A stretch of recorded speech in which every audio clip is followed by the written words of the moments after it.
2011년도 코트라 사장님, 현재 지식경제부 장관님으로 재직하고 있습니다. 홍석구 장관님을 소개합니다. 오늘 장관님께서는 홍석구의 사과 이야기에 대해서 여러분들과 50분간 강의를 하시고 10분간 여러분의 귀한 질의를 받겠습니다. 장관님께 다시 한번 큰 박수 부탁드립니다.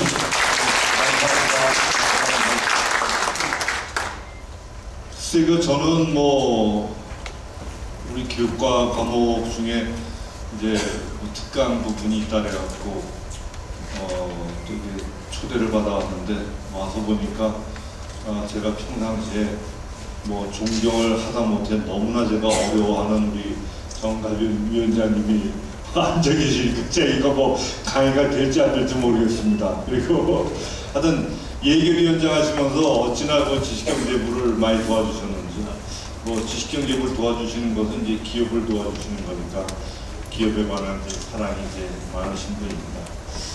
그리고 전혀 제가 예기치 못했던 우리 합창단 여러분들이 계시니까 더 제가 강의를 잘해야 되겠다는 부담을 갖고 임하겠습니다.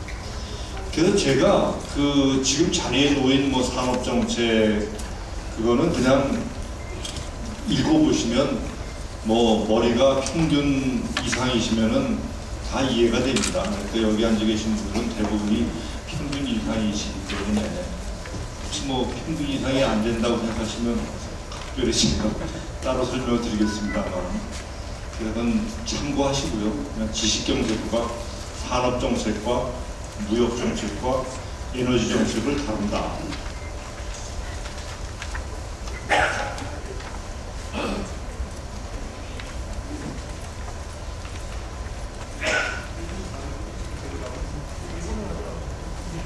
한 번을 더 해야 되는데 모르겠네요. 하여튼 산업정책, 무역정책, 에너지정책을 다루는 정부 부처다, 이렇게 이해를 하시면 됩니다. 그래서 여러분들 주위에 있는 모든 것이 다 발견이 된다, 이해를 하시고, 제가 이제 편하게 오늘은 또 합창단도 계시고, 또 오늘 우리 공동 상임대표님 취임식도 있고 하니까 강의 방향을 좀 틀었습니다. 좀 딱딱하지 않은 위주로 즐거운 강의식으로. 다만 강의를 하기 전에 한 가지만 먼저 여러분께 말씀드리고 싶은 것이, 지난주 토요일 날 GCF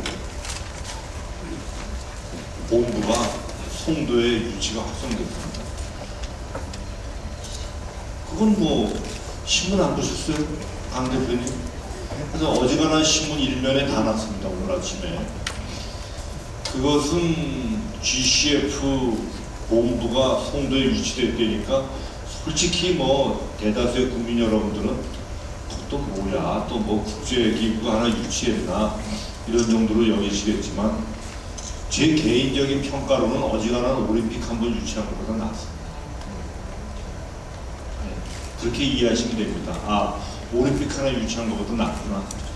물론 이제 올림픽 유치한 지역에서 보면 뭐라고 하실 거 같아서 더 이상 격한 표현은 쓰지 않겠습니다만 사실상 그렇습니다. IMF 들어보셨잖아요. IMF 본부가 송도로 옮겨왔다, 이렇게 생각하시면 됩니다. 지금 여러분들이 국제기구 중에 제일 큰 게 당연히 유엔이죠. 그러나 유엔을 빼고 나면 여러분들 국제기구 중에 OECD가 대단한 국제기구다 생각하실 것이고, 또 경제적으로는 IMF나 월드뱅크가 세계 최고의 국제기구다, 이렇게 알고 계신데, 가까운 시일 내에 IMF를 뛰어넘을지도 모르는 그러한 국제기구가 GCF입니다. 그러니까 대단한 겁니다. 그건 말로 상상을 할 수가 없습니다. 당장 내년 초에 지금 이제 독일 본에 우선 임시 사무실을 가지고 있는데, 내년 1월 달에 송도에 있는 그 건물로 들어오기 시작하는데 우선 내년 초에 당장 100여 명 정도가 들어올 거고요. 국제기구 사람이. 아마 내년 중이나 내후년까지는 400명, 그 다음에 또 한 2, 3년 내로는 1000명 정도의 그 국제기구 직원이 거기에 들어올 겁니다. 근데 장기적으로는 어디까지 늘을지 모르죠. 왜냐하면 지금 IMF가 한 4,000명 되던가요? 5,000명? 그리고 월드뱅크는 한 5, 6,000명 됩니다. 근데 그게 중요한 게 아니라 어마어마한 돈을 다루는 국제기구입니다. 그래서 생각해 보세요. 외국인들이 아주 그냥 한 1,000명 이상이 상주하는 외국인이 있다고 치면 가족 포함하면 4,000명이죠. 4,000명의 외국인이 사는 게 중요한 게 아니라 그것 때문에 하루도 빠짐없이 매일 국제회의가 열리는 거예요. 들락날락 하고.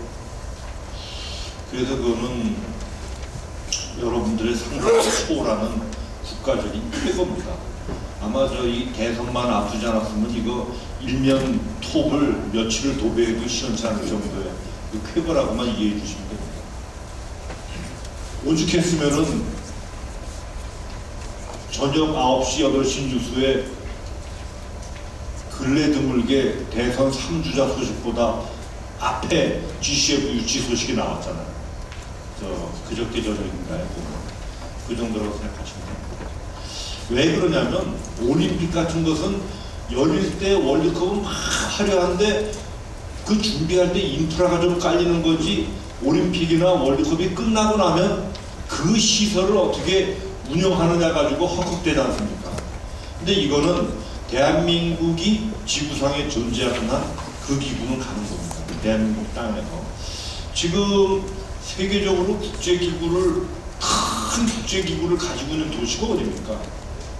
뉴욕, 워싱턴 DC, 파리, 제네바, 비엔나, 그런 도시들이에요. 거기에 서울이라면 또 송도에서 섭하니까 송도가 그 반열에 오르는 거예요. 그러니까 아시아, 중국, 일본을, 인도를 포함해서 아시아에서 가지고 있는 국제기구 중에 최대 국제기구가 바로 GCF가 되는 거예요. 그 정도로만 아시면 돼요. 참 이게 정말 제가 이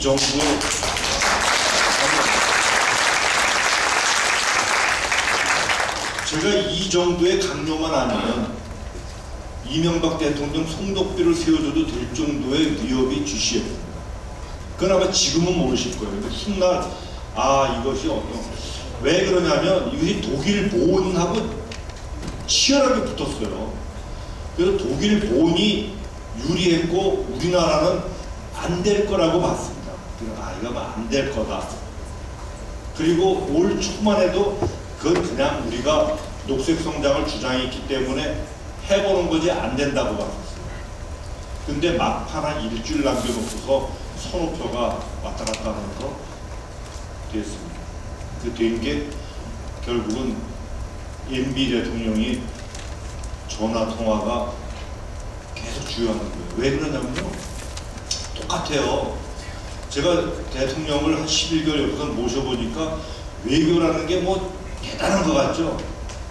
개인사하고 똑같습니다. 뭐 한 10명이 모여서 회장 뽑을 때 어떻게 뽑습니까? 딱히 나하고 이해관계가 있으면 걔를 뽑죠. 근데 이해관계가 없는 애 가운데서는 누가 평상시에 나하고 친했나? 누가 나한테 평상시에 빵이라도 하나 더 사줬나? 이렇게 가는 거 아닙니까? 똑같아요. 국제기구도, 그러니까 국제외교도 그것의 확대판이라고 보시면 돼요. 그러니까 한국이란 나라가 예를 들면 독일이 우리의 경쟁자니까 독일이란 나라가 우리나라에 경제적으로 큰 건이 하나 있다. 그럼 할 수 없이 본을 찍습니다. 그렇죠? 그리고 우리가 독일한테 뭐 평상시에 얻어먹은 게 많아서 비친 게 많다. 그럼 독일을 찍어요. 그런데 이도저도 아니다. 뭐 어차피 비밀 투표인데 우리가 한국이나 독일이나 딱히 뭐 누구를 지지해도 뭐 큰 차이가 없을 때는 그 나라 대통령은 누가 더 예쁜가 인간적으로 누가 나한테 더 잘해줬나, 누가 쿨한가, 거기에 대해서 표가 가요. 참 재밌습니다. 그래서 하여튼 우리가 그래가지고 오죽했으면 우리는 그게 도사죠. 그래가지고 저 월드컵도 일본이 다 유치해 놓은 거 막판에 뒤집기 해가지고 공동 유치하자고 그냥 끝까지 우겨가지고 공동으로 가져왔잖아요, 월드컵. 그 다음에 얼마 전에 G20 기억나십니까? 지난해 했던 거? 그 G20도 사실은 일본으로 결정이 됐었어요. 그걸 또 그냥 우리가 우겨가지고 서울로 가져와서 일본이 만연자실했다는 거 아닙니까? 솔직히 우리가 이러고 보면 우리끼리 얘기를 참 이웃나라에다가 참 좀 그런 짓도 좀 해요. 근데 하여튼 이번에는 일본이나 중국이 다 도와줬어요. 자, 요까지만 얘기하고 그 다음에는 합창단도 계시고 하니까 이게 어떻게 가야 됩니까? 자, 양쪽에 다 보이시죠? 우리나라가 1953년에 이랬던 나라 아닙니까? 저게 장충체육관이란 말이에요. 저거를 누가 지어줬는지 아십니까? 필리핀이 얼마에 지어준지 아십니까? 네? 공짜지 뭐 얼마겠어요? 우리가 무슨 돈이 있어요? 필리핀이 원조로 우리한테 지어준 겁니다. 그리고 우리는 저 건물을 지을 기술이 없어서 필리핀 기술자가 와서 필리핀 돈으로 저어준 게 여러분들이 가끔 가보셨던 장충체육관입니다. 저 때 제가 초등학생이었는데 그때 기억나는 게 일주일에 한 번 정도 제가 춘천에서 초등학교 다녔어요 그때. 근데 보면 가루우유를 논하죠 학교에. 가루우유.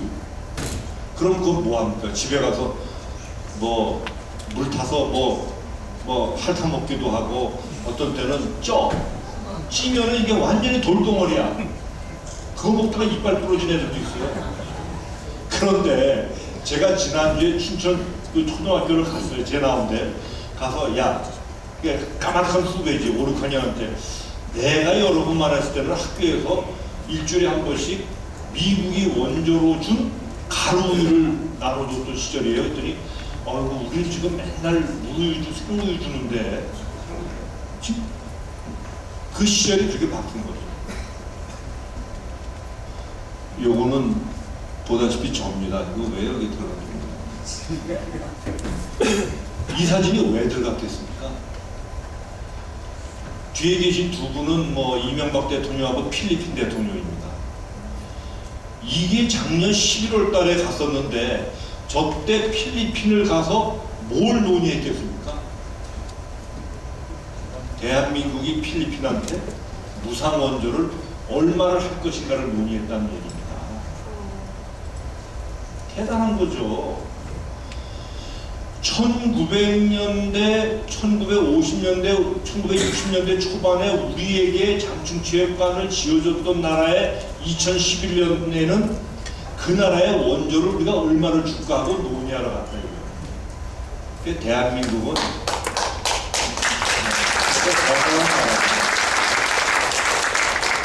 오늘 제가 이 분위기를 딱 학생 여러분들 분위기 봐서 이제 좀 말을 바꿔가는데 여기요 박수 좀 치시라고.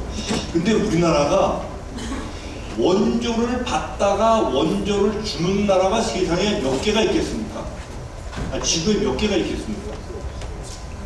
우리나라 말고 누가 또 있겠습니까? 없습니다. 지구상에 딱 한 나라입니다. 원조를 받다가 원조를 주는 나라가. 그렇게 발전을 했는데, 그런데 문제는 지난해 우리나라가 1조 달러 무역에 달성했죠. 세계에서 9번째로. 1조 달러 무역에 달성했다는 얘기는 거대한 경제 국가가 됐다는 얘기입니다. 그러면은 바로 걱정되는 게 그럼 2조 달러는 어떡하지? 1조 달러를 달성했는데 지금과 같은 방식으로 하면 2조가 되나? 이런 고민에 관한 얘기가 바로 홍서구의 사과 얘기가 되겠습니다. 그럼 더 앞으로 살 수 있습니까? 자, 그러면 사과 얘기를 하기 전에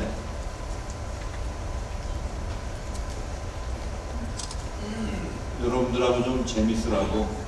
오늘 부산의 승리 기원식으로는요 지식경제부 홍서구 장관이 시구를 하는군요. 네, 번호가 26번인 이유가 있다고요? 네 26번의 이유가 예. 사랑하는 땅 26도예요. 실내 온도를 온도인 26도로 하자. 오늘 하자. 예, 그런 메시지가 담겨져 있습니다. 예. 그 어느 때보다 전력난이 심각하잖아요. 예비 전력 문제가 계속 지금 대두되고 있으니까. 예. 이제 본강이 들어가기 전에 이게 사실 여름에 강이 왔으면 이게 본강입니다. 왜냐면 그때 전기가 하도 부족했기 때문에. 그래서 여름에 전기를 좀 아껴야 되는데 했더니만 누가 그러더라고요. 저 야구 진짜 지금 하고 있겠네. SK하고 롯데하고 그거 야구 안 보고 이거 이 강의 들으셔도 되나 모르겠네. 근데 야구장에 가면은 시구를 하면은 전광판에 탁 나와 하니까 도움이 된대요. 그래갖고 제 배번이 26번입니다. 조금 전에 봤다시피 26번이 왜 26번이었겠습니까? 실내 온도 26도. 우리 강 대표님이 제일 훌륭한 학생이거든요. 실내 온도 26도를 꼭 지키자 해서 배번 26번으로 탁 등장했죠. 근데 그랬더니 이제 전광판에 뭐 막 나와요.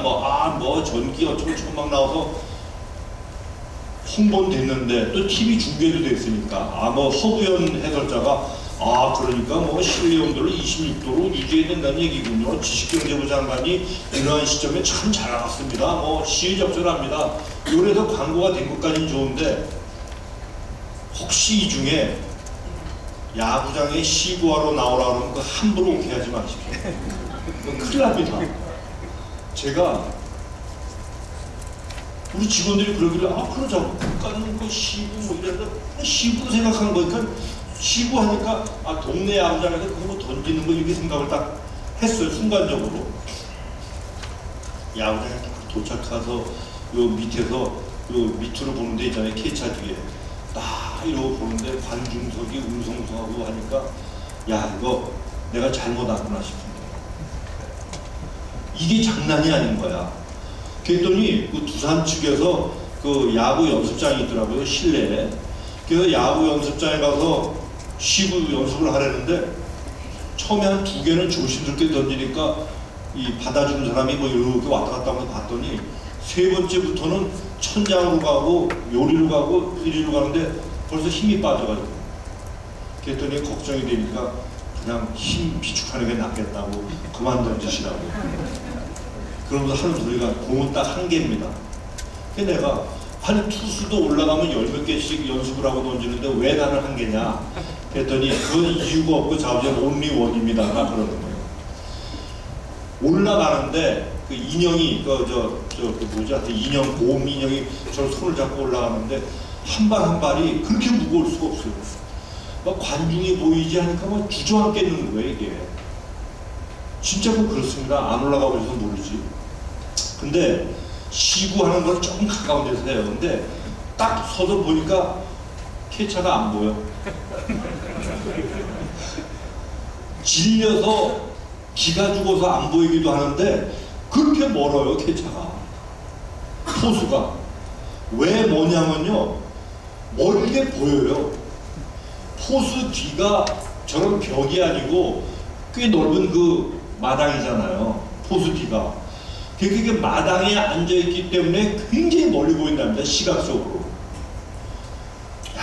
저는 던질 때 타자가 서 있는 줄도 몰랐어요. 그런데 그 심판이 시구하세요 그러는데 그 순간 빨리 내려가자. 근데 누가 뭐라고 알려줬냐면 걱정하지 말고 던지십시오. 왜냐? 100명 던지면 99명은 땅으로 던집니다.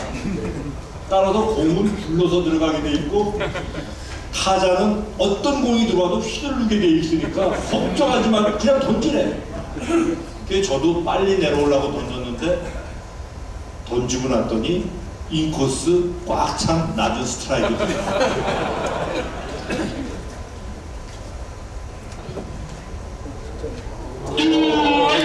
분명히 캐차가 그대로 앉아서 넣는 걸 보셨어요. 그래서 저는 확률이 이게 얼마입니까? 100명이면 99명은 땅으로 간다고 했는데 앉아서 받았지. 그것도 제가 그렇게 엉망진창이고 야구라고 해본 적이 없는 친구가 던졌는데 스트라이크지. 그게 뭐를 의미합니까? 제가 저기 나간 목적이 절전 운동을 하기 위해서 나갔잖아요. 그래서 대한민국의 절전 운동은 반드시 성공할 운명이라는 것을 제가 보여주고 싶습니다. 그런데 이왕 스트라이크가 들어간 김에 오늘은 G20 세계 한인동포 네트워크가 반드시 성공하고 발전해서 대한민국과 우리 세계 발전에, 동포 발전에 기여하기를 바라는 마음도 저 스트라이크를 좀 나누도록 하겠습니다.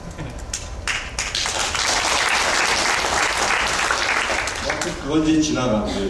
이제 시간상 이건 이제 지나가겠습니다. 자, 그러면 지난해 우리가 1조 불을 달성했는데 어떻게 해서 1조 불을 달성했습니까?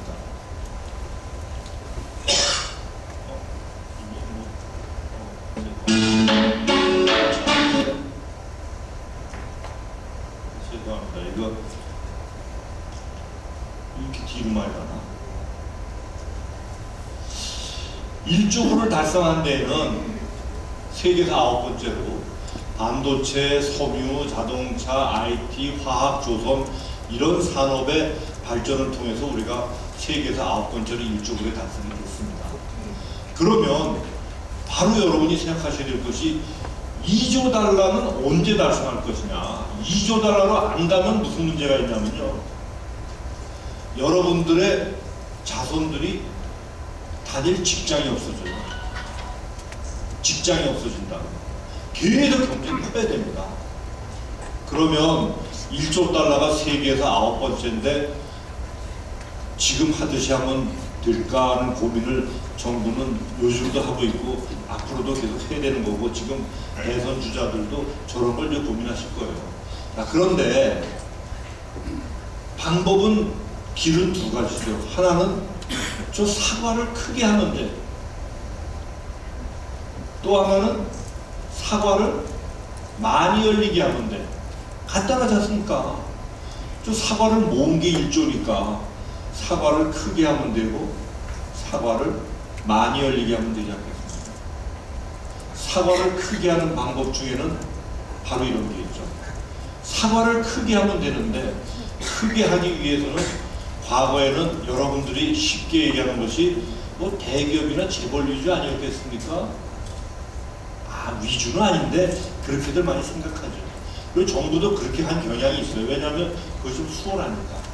그래서 앞으로 2조 달러로 가기 위해서는 중소기업과 중견기업의 역할이 더 중요하다. 그런데 중소기업과 중견기업을 지원하는 것도 중요하지만 또 더 중요한 것은 중소 중견기업과 대기업이 동반 성장을 통해서 같이 가는 것이다. 그 동반 성장이라는 개념을 여러분들이 생각해 주면 좋겠습니다. 그래서 요즘 경제민주화가 이제 많은 그 정치권에서 나오지만 결국 경제민주화에 관한 해석은 각양각색이잖아요. 그러니까 경제민주화는 저는 동반성장이다. 동반성장이 경제민주화의 큰 축이다. 저는 그렇게 생각을 합니다. 마침 오늘 아까 인터넷에 떴던데 내가 신문에도 많이 나겠습니다만 오늘 누가 만났냐면 그 전국 전통시장연합회 상인연합회 회장, 그러니까 전국에 있는 저 시장의 총 대표하고 또 슈퍼마켓 협동조합 연합 회장, 말하자면 골목상권을 또 총괄하는 회장님, 그리고 또 누가 만났냐면 여러분들한테도 너무나 유명한 이마트, 롯데마트, 또 뭐죠? GS,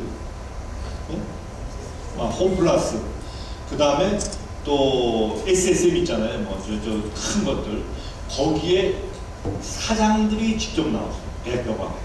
그래서 함께 저하고 점심 같이 먹으면서 오늘 합의한 것이 이 앞으로 유통산업 그분들을 전체를 아우르는 단체를 하나 만들어서 거기서 자발적으로 상생을 논의하고 협의하겠다.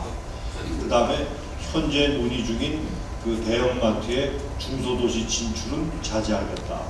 또 대형마트의 그 한 달에 이틀 쉬는 거 뭐 소송 걸리고 복잡한데 그것도 자발적으로 준수하겠다. 이런 합의를 발표했습니다. 아마 내일 아침 신문에 많이 나겠지만 그게 바로 이제 상생, 동반 성장에 매우 중요한 거죠. 그래서 저는 왜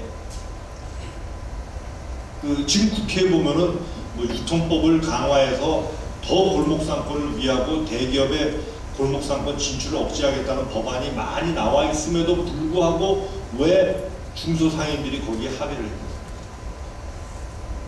결국은 그분들도 경험칙적으로 보면 법이나 제도보다도 더 중요한 것은 합의와 자율적인 만남이라는 것을 인식하기 때문입니다. 아까도 그 얘기를 하더라고요, 김경우 회장도. 본인이 30년, 40년 경험에 따르면 법제도보다도 결국은 합의, 자율적인 협의가 중요하더라. 자기 그걸 깨달았다. 아주 좋아요. 아무튼 그런 게 있고, 그 다음에 이제 뭐 대기업과 중소기업의 상생도 있고, 또 그 중에 저 사과를 키울 수 있는 방법 중에 제목만 말씀드리면 지방기업을 육성하는 것도 큰 방법이 됩니다. 또 여성기업을 육성하는 것도 큰 방법이 됩니다. 또 외국에 있는 우리 동포들을 통해서 우리 한국의 경제를 확장하는 것도 큰 도움이 됩니다. 말하자면 여기서 얘기하는 것은 여태까지 소수, 마이너리티라고 생각했던 그분들에 대한 활용도를 높이는 것이 앞으로 우리가 2조 달러로 가기 위한 지름길이다 하는 게 이제 여기 핵심이 되겠습니다. 자, 그러면 사과도 이렇게 다양하게 많이 열게 할 필요가 있습니다. 그렇죠? 저희 얘기는 뭐냐면요, 여태까지는 반도체나 조선산업이나 뭐 자동차나 이런데 의존을 했다면 신성장 동력이 앞으로 많이 나와 있지 않느냐 하는 얘기입니다. 언제까지 반도체와 자동차와 조선과 그런 데 의존할 것이냐.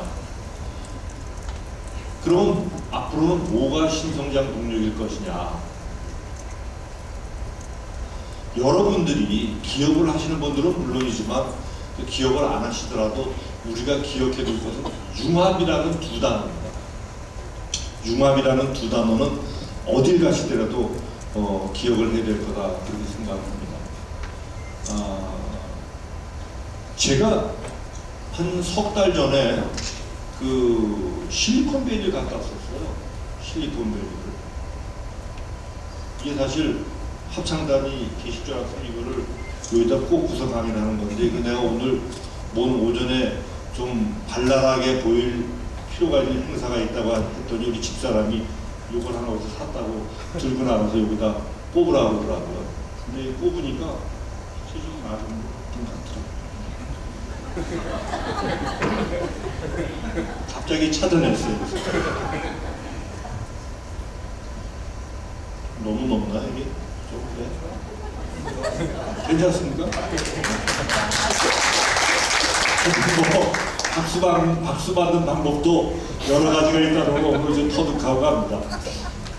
오늘 무슨 이 비디오를 찍는데 며칠 있다가 그 젊은 학생들 뭐 몇천 명이 나오는 자리예요. 근데 거기에 제가 이제 직접 못 가서 찍는데 젊은 학생들이니까 좀 젊게 차리라고 하는데 뭐 젊게 차릴 방법도 없고 집에서 젊게 차릴 방법도 없고 이거 뭐 청바지 입어 뭐 하다가 그것도 스티브 잡스가 기껏 입은 걸 또 흉내내기도 그렇고 그렇지 않습니까? 이거는 하나 꼽자 그리고 또 아주 좋다고 그러더라고요. 찍는 데서.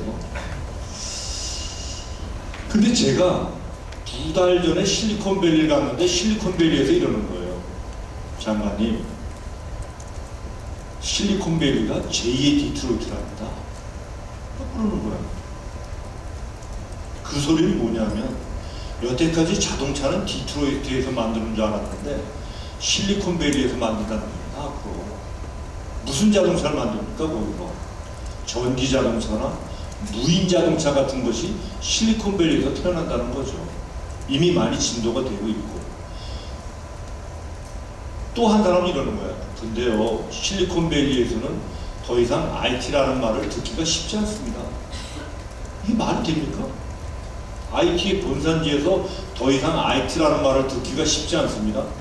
그건 뭐냐면요, 이미 IT가 각종 산업과 각종 영역에 뿌리 깊게 들어가서 혼합이 돼버렸기 때문에 더 이상 IT가 아닌 것도 없고 굳이 IT라고 얘기할 필요도 없는 거예요. 여러분들이 지금 볼 수 있는 것 중에 IT적 요소가 없는 게 지금 거의 없습니다. 그러니까 더 이상 IT라는 말은 쓰지 않고 그냥 융합, 자동차라고 해도 그것이 이미 IT가, 자동차에 IT 빼면 뭐가 남겠어요? 요즘 자동차는. 앞으로 아마 몇 년 지나면 자동차의 구성 성분 중에 아마 자동차 산업적인 요소보다 IT적 요소가 더 클 겁니다. 아무튼 그거를 얘기하는 거예요. 그러니까 실리콘밸리에서 제가 들은 얘기는, 아, 앞으로 세상은 융합이 주도하는 세상이구나 라는 얘기를 제가 듣고 온 겁니다. 지금 보다시피 저 원주위에 보면 한 10년 전, 20년 전만 해도 반도체, 조선화학, 자동차, 섬유, IT가 원오브댐이에요. IT는 IT고 자동차는 자동차고 반도체는 반도체고 화학은 화학이야.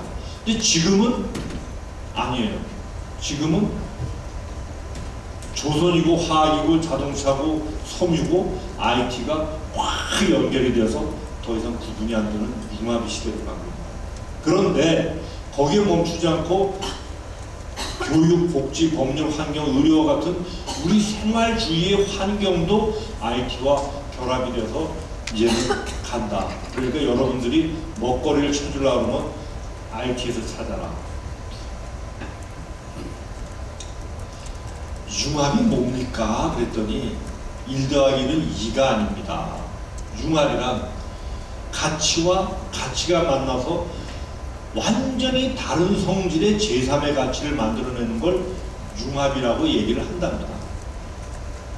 좀 더 구체적으로 예를 들면, 다 그런 건 아니지만 융합의 가장 좋은 예가 인문학적 상상력과 수리적 상상력이 만나서 디자인의 도움을 받아서 제3의 가치를 창출하는 것이 융합이다.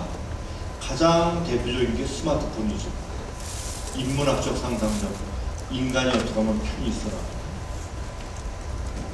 하여튼 융합을 생각해 주시고요.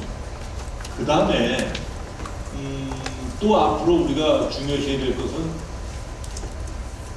FTA 중요시하시고요. 이 FTA는 뭐 여러분 다 아시다시피 우리가 유럽 경기가 되게 나쁘죠. 그래서 유럽으로 수출이 뭐 10% 이상 팍팍 줍니다. 그런데 FTA 품목에 대한 수출은 줄지 않고 있습니다. 또 미국 경기도 썩 좋지 않지만 우리나라의 대미 수출은 늘고 있습니다. 그래서 미국에서는 FTA 맺어갖고 한국만 이익 보고 우리는 손해다 이러고 요즘 뭐 의회에서 문제가 되고 있죠. 그 다음에 또 FTA를 맺은 다음에 좋아지는 게 뭐가 있습니까? 일본이 우리나라에다 투자하는 것이요 한 130%가 늘었습니다. 올해. 그러니까 그 2배가 넘었다는 얘기예요. 일본이 우리나라에 투자하는 게 2배가 넘었어요.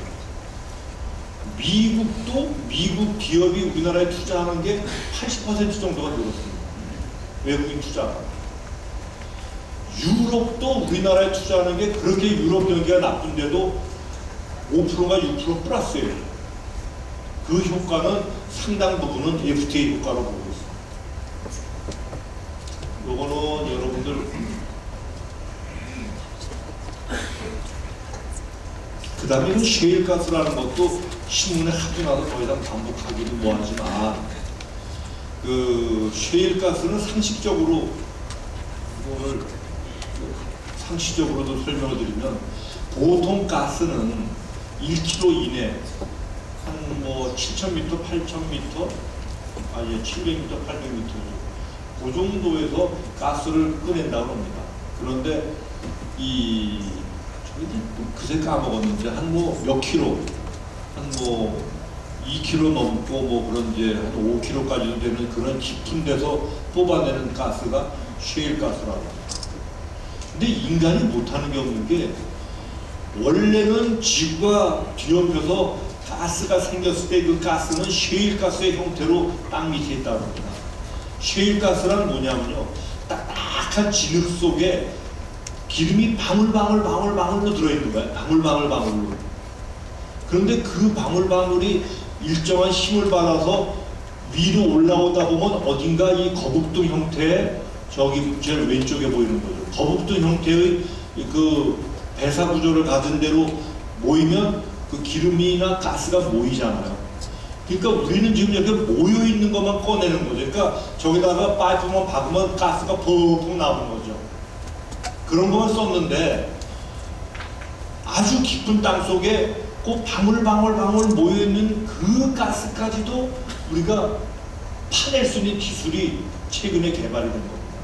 미국에서. 저도 상상이 잘 안 가요. 아니 뭐 가스가 말이야 방울방울 또 돌 속에 방울방울 있는 걸 그걸 뭐 무슨 재주로 모으면 그래 그것이 펑펑하고 가스가 나오냐. 저도 그 설명은 들었지만 이해는 잘 안 가는데 아무튼 그러니까 그것이 강한 압력으로 물을 집어넣는데요. 팍 하고 물을 집어넣으면 물의 압력이 그 밑에 지층을 막 뒤흔들면서 흔들어 주니까 가스 방울이 가벼우니까 이게 튀어나오겠죠. 튀어나오면서 그 파이프를 통해서 밖으로 나온대요. 저도 뭐 주무장관이면서도 그게 뭐 말이 되는 건지 모르겠는데 아무튼 된답니다. 그래서 무슨 결과가 벌어졌습니까?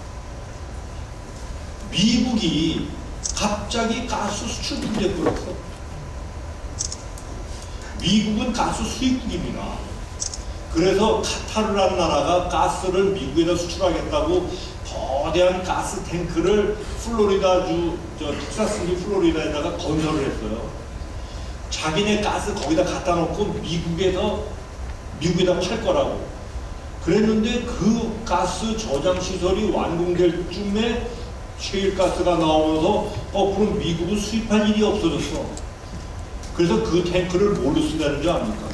미국의 가스를 거기다 담아서 거꾸로 다른 나라에다 수출하는 데 쓰면 돼요. 이 얘기는 뭡니까? 매우 짧은 기간 동안에 셰일가스라는 놈이 분장을 했다는 얘기죠. 그게 미국은 철강 산업이 다 죽었잖아요. 왜 죽었습니까? 전기값도 비싸고 뭐 하니까. 전기값이 갑자기 미국의 전기값이 반값이 되어서 미국의 철강 산업이 살아납니다. 그럼 미국의 철강 산업이 살아나면 전 세계의 산업 구조가 갔다 내면서 변하게 됩니다. 물론 1, 2년 내는 아닙니다. 10년 이후겠죠. 그러니까 기업하시는 분들은 저 여파가 언제 어떻게 내가 하는 일에 닥칠지 모릅니다. 그걸 준비를 하셔야 되는데 그 속에서 어떤 그 신시장이 나올 것이다. 그리고 지난번에 샌프란시스코를 갔더니 실리콘밸리 갔더니 실리콘밸리에서 그래요. 아까 융합이라는 얘기 나왔지 않습니까? IT 융합을 할 수 있는 제일 유망한 분야가 에너지 분야라고 합니다. 그건 맞습니다. 뭐 저장 시설이든지 또 스마트 그리드든지 하여튼 좀 연구해 보시고 그 다음에 원자력 발전은 이건 사실 뭐 미래의 성장 동력인데 참 이거 원자력 발전에 대해서 얼마나 알고 계십니까? 우리나라가 세계에서 6번째로 원자력 발전소를 수출한 나라입니다. UAE라는 나라에 아랍에 원자력 발전소 4개가 현재 건설 중에 있습니다. 원자력 발전소를 수출해 본 나라는 미국, 일본, 카나다, 프랑스, 러시아, 그리고 우리나라입니다. 원자력 발전소는 부품이 500만 개입니다. 원자력 발전소 하나는 50억 불이란 4개 수출은 200억 불이고 200억 불은 소나타 100만 대를 수출한 것과 같습니다. 원자력 발전소 하나가 500만 개의 부품인데 그 500만 개 부품 중에 우리 기술로 만들 수 있는 게 몇 프로 같습니까? 몇 프로를 기업인들 중에 한번 얘기해 보세요. 그러니까 원자로를 포함한 개념에 모든 걸 포함해서 몇 프로 갔습니까? 원자력 발전소 그 어마어마한 500만 개 부품 중에 우리 기술로 만들 수 있는 우리 기술 자급도가 몇 프로 갔습니까? 네? 70%. 오늘 현재 97%. 연말이 되면 100%가 됩니다. 100%가 된다는 얘기는 원자력 발전소의 모든 부품을 우리가 만들 수 있다는 거예요. 그러나 100%는 다 안 만들어요. 왜냐하면 사오는 게 싼 것도 있으니까. 예를 들면 웨스팅하우스, 미국의 웨스팅하우스가 중국의 원자력 발전소를 수출해서 지금 짓고 있는 게 있어요. 예를 들면 그 원자력 발전소의 원자로라 하면 원자력 발전소의 핵심입니다. 원자로를 우리 두산중공업이 만들고 있습니다. 지금 창원에서. 그게 참 아까 제일 처음에 나왔던 그 그래프 생각하면 우리나라가 이상해요. 생각해보세요. 제가 초등학교 때 우유가루를 학생들이 얻어먹던 나라가 원자력 발전소를 만들어서 그걸 수출을 해요. 그게 말이 됩니까 도대체? 그걸 어떻게 설명을 해야 돼요? IMF의 위기를 맞아서 IMF에서 구제금융을 받던 나라가 IMF의 버금가는 기구를 우리나라에 유치를 해? 이게 말이 되냐고요. 그거는 설명할 수 있는 건 이거 하나밖에 없습니다. 얼마 전에 무슨 트립인가에 이렇게 점성술가들이 나와서 이렇게 하는 프로가 있습니까? 텔레비에. 거기서 리치트라는 그러더라고. 어떤 사람이 나오는데 지구를 다 보면은 그 중에 우리나라 한반도가 여기 제일 명당이래요. 지구에서. 저는 그거밖에는 설명할 말이 없어. 그거밖에는. 하여튼 명당 중에 또 명당이 어떤지 모르겠는데. 하여튼 그렇습니다. 원자력 발전소는 아까 소나타 200만 대도 중요하지만 UAE에 짓는 원자력 발전소가 2017년부터 완공이 되기 시작하는데 그렇게 되면 크게는 약 2,000명 정도가 UAE에 나가서 상주해야 돼요. 단순 근로인력이 아니라 전문가가.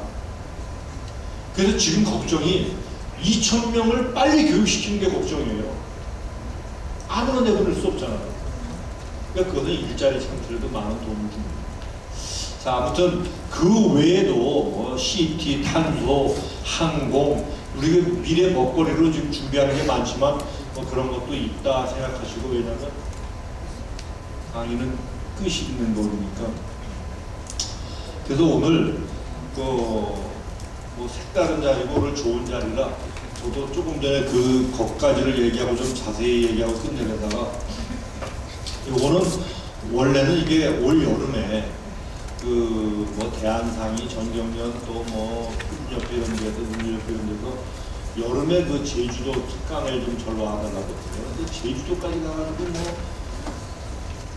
딱딱한 얘기 하기 그렇지 않습니까? 그래서 제주도용 자료예요. 원래 이거 조금 수정했지만 그때 가서 제가 제주도까지 오신 분들한테 판소리 얘기를 좀 해드리겠습니다. 근데 오늘은 시간이 없으니까 판소리 얘기는 약간 심하고 몸은 비록 귀되었으나 김소희 여사. 생각 붙일 뿐이라 일리하는 농담가로 익혔을게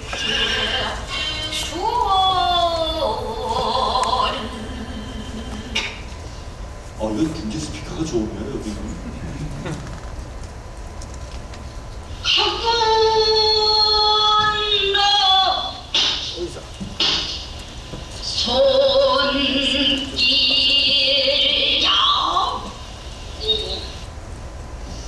되게 아쉬운데. 조금 전에 그분이 안향련 명창입니다. 발음을 잘 해야 되는데 안향련 명창입니다. 그분이 제일 처음에 보였던 분이 이화중선이라는 일제 시대의 최고 여류 명창이고요. 그분은 일제 시대 때 다 부르했죠. 근데 그분은 대한민국의 최고 명창이었는데 아무튼 해방 전에 일본에 무슨 위문공연 갔다가 연락선이 뒤집혀서 이제 돌아가신 분인데 그 다음에 그분의 대를 잇는 게 조금 전에 나왔던 김소희 명창입니다. 김소희 명창은 1988년 서울올림픽 마지막 피날레 공연을 했던 분이에요. 그리고 김소희 여사가 떠나가는 배를 돌고 사라지니까 사마란치 IOC 위원장이 올라가서 이것으로 서울올림픽의 폐막을 선언합니다 라고 했던 그 마지막 노래를 부를 정도로 유명한 명창인데 그 당시에는 김소희 여사가 왜 연초만 뽑잖아요. 대한민국을 움직이는 오피니언 리더 50인 그 속에도 들어갔었대요. 이게 참 우리나라가 또 이해 못하겠는 게 아니 80년대 오피니언 리더 50인에도 들어갈 정도로 판술의 영향력이 컸는데 지금은 뭐 듣는 사람을 찾기가 쉽지 않아. 그것도 또 신기해요. 아무튼 그런데 김소희 여사가 너는 내 후계자라고 꼽았던 사람이 조금 전에 나왔던 그 안양련 명창입니다. 근데 안양련 명창은 80년대에 자살을 했습니다.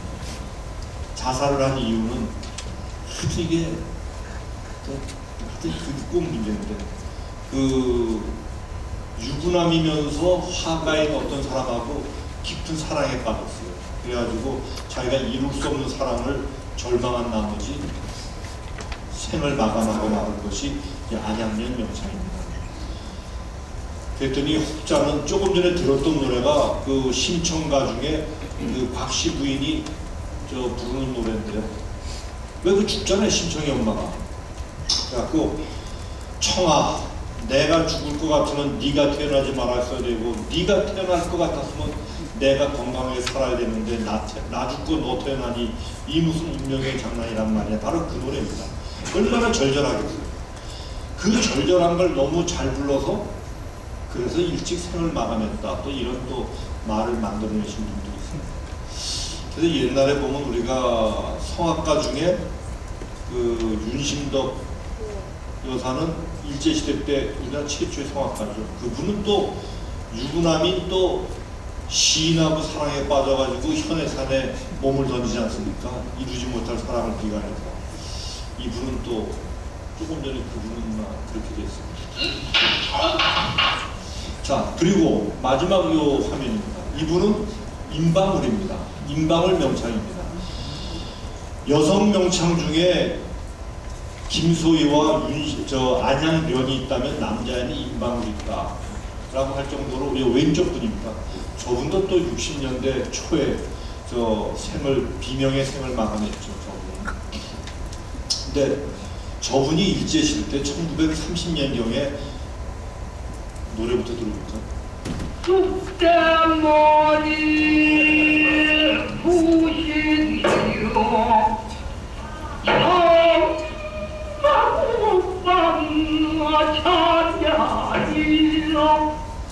이게 쑥대머리인데 한 3분 몇 초 되겠죠. 일제시대 때 우리나라에 유성기가 제일 많았을 때 120만 대였다고 합니다. 일제시대 1930년경에 이 쑥대머리 SP가 몇 장이 팔렸겠습니까? 130만 장. 유성기 개수보다 더 많이 팔렸다. 그 얘기는 이분의 노래가 너무나 인기가 있었다는 얘기도 되지만 그 당시에 소위 아이돌이 판소리 하시는 명창들이에요. 그 시대에 아이돌이.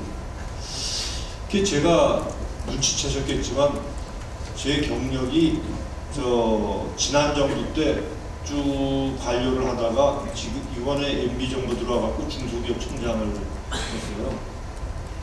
그래서 중소기업 총장을 한 2년 노름 하다가 한 1년간 민간업체에 잠깐 있는데 민간기업에 있는 동안 그래서 판소리 아는 소리를 좀 했더니만 누가 와서 강의 좀 해달라고 해서 판소리 강의를 몇 번 했습니다. 판소리 강의 진짜 제 강의 인기 있었어요. 한 2시간짜리. 왜 인기가 있다는 걸 아냐면 그걸 들은 사람들이 또 다음에 연락이 와. 그 총장님 그 강의 참 좋던데 자기도 어떤 그 모임이 있으니까 거기 와서 그거하고 똑같이 해달라는 거야. 그래서 제가 한 7번 했어요. 판소리 강의를. 이 포트라 사장 가면서 못했지. 근데 강의를 나가면 꼭 누군가가 근데 소리도 하십니까? 그래서 아니 뭐 저기 꼭 저기 뭐 레슬링 해설가가 레슬링 해야 된다는 거 없지 않습니까? 저는 그냥 근데 그 소리를 여러 번 듣다 보니까 아 이거 판소리를 한 기절 할 줄 알면 이게 노년에 먹고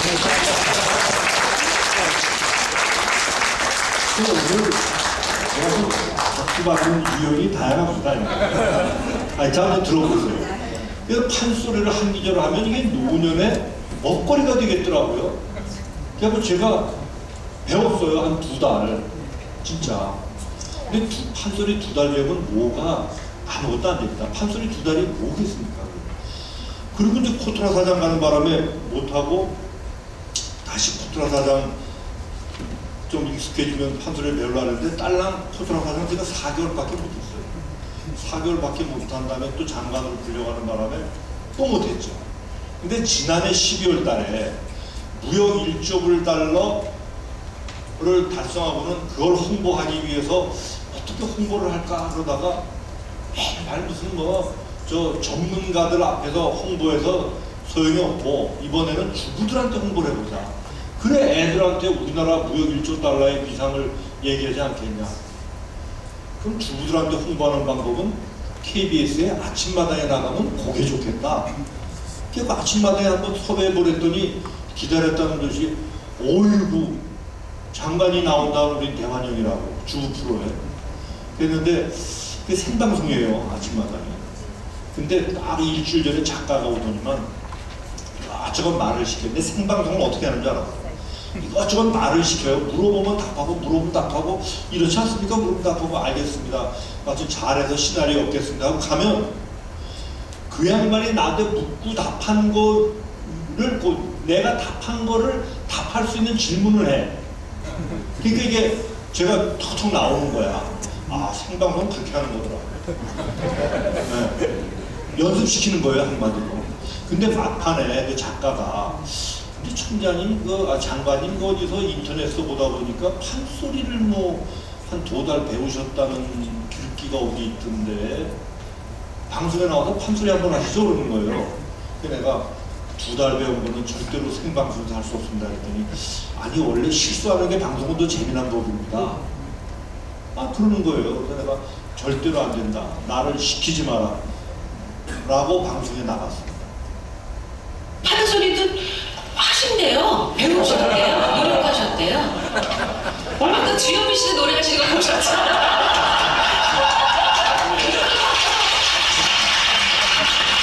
진짜 고수도 없이. 예. 제가 판소리를 좋아하다 보니까 하도 판소리 하냐고 물어서 이것도 아니다 싶어서 한 2달 배웠거든요. 네. 예, 이제 2달 배웠는데 솔직히 뭐 장관 되는 바람에 공부를 끝이었는데 30초만 하겠습니다. 네. 그러니까 2달 실력입니다. 아니 30초니까 들려드릴게요. 그거 걱정하지 마시고 뭐 제가 하는 것도 아닌데 근데 저게 그 웃기는 게 우리 직원들이 그러더라고요. 왔더니 장관님 30초 노래하신 것까지는 좋은데 마치 기다렸다는 듯이 저렇게 벌떡 있나면 어떡하나. 그거는 방송 메커니즘을 모르는 사람의 얘기입니다. 제가 당연히 황당했죠. 저도 이 생방송이라는데 근데 딱 저를 비치잖아요. 이금희 아나운서가 뭐 인상을 또 그렇게 써. 팍 째려보면서 탁 나가라고 그러는데 이게 안 나가면은 방송 사고가 난다는 얘기구나. 딱 이런 느낌이 딱 드는 거야. 그래서 그 KBS 일방송에 방송 사고가 나면 제가 뭐가 됩니까? 그래갖고 아무 머리가 하얀데도 일어났어요. 일단 일어났더니 박수를 치네. 그렇게 해서 저렇게 된 겁니다. 근데 30초 들려드리는데 3초도 안 돼. 20초. 문제는 2달 판소리 배운 사람이 노래하면 그 실력이 어떻게 되겠어요? 제가 지금 들어봐도 제가 좀 트로트를 좀 잘해요. 어디 가면 트로트 잘한다는 소리 듣거든요. 뭐 이렇게 뭐 뽕짜. 네?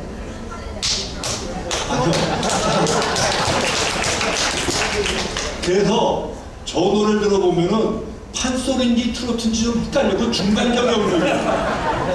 그러니까 그거는 알고 들으시고, 만약에 1년 뒤쯤에 장관 끝나고 1년 뒤쯤에 이런 기회가 있으면 제가 장관 내년 2월 달에 관두면 바로 판소리 배우려고 또.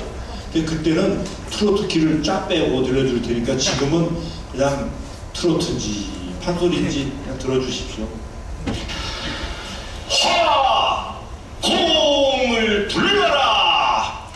화공을 불러들여 토끼 화상을 그린다. 동정 유리청 홍련 금수 추파 거북 연저 오직 얼어먹가라. 30초 됐죠?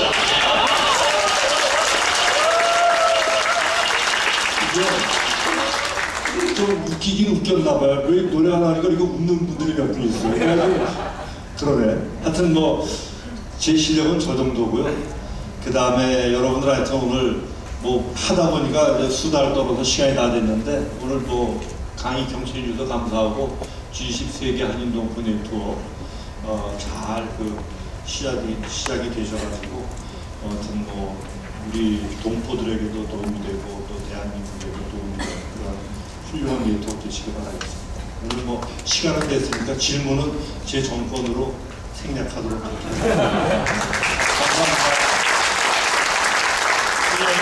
예배 TV 여러분, 어르신들, 장관님 강의 잘 들으셨습니까? 네. 예, 장관님께서 말씀하셨는데요. 질문은 오늘 없도록 하겠습니다. 예, 장관님 수고하셨습니다. 큰 박수 부탁드립니다. 그리고 장관님, 예, 어르신들 잠시만요. 저희 장관님께 G20 원우회에서 꽃다발을 준비했습니다. 우리 저 1기에, 3기에 오원정 우리 원우님께서 장관님 잠시 단상으로 좀 올라가시죠. 예. 기념 촬영해 주시고. 예. 예, 장관님께서 이렇게 하시고, 그리고 앞에 계시는 우리 비빈 원우회 회장님들하고 몇 분만 기념 촬영 한 번만 딱 하겠습니다. 왜냐하면 저 원유철 의원님하고 김두관 장관님 다 와 계십니다. 예, 앞에 줄에 계시는 어르신들만 그 홍영도 회장님하고 다 앞으로 나오셔서 예, 외국에서 오신 그 기념 촬영 한번 하십시오. 예, 죄송합니다. 나머지 분들 그렇게 이야기해 주십시오. 예, 앞에 예, 어르신들만 기념 촬영 한번 하겠습니다.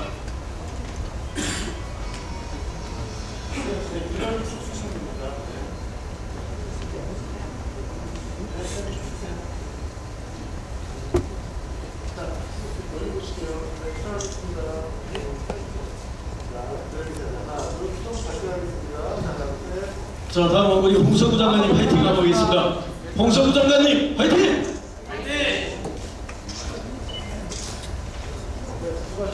예, 여러분 장관님이 나가실 때 여러분 뜨거운 박수 부탁드립니다. 고맙습니다, 장관님. 승승장구가 지원합니다. 고맙습니다.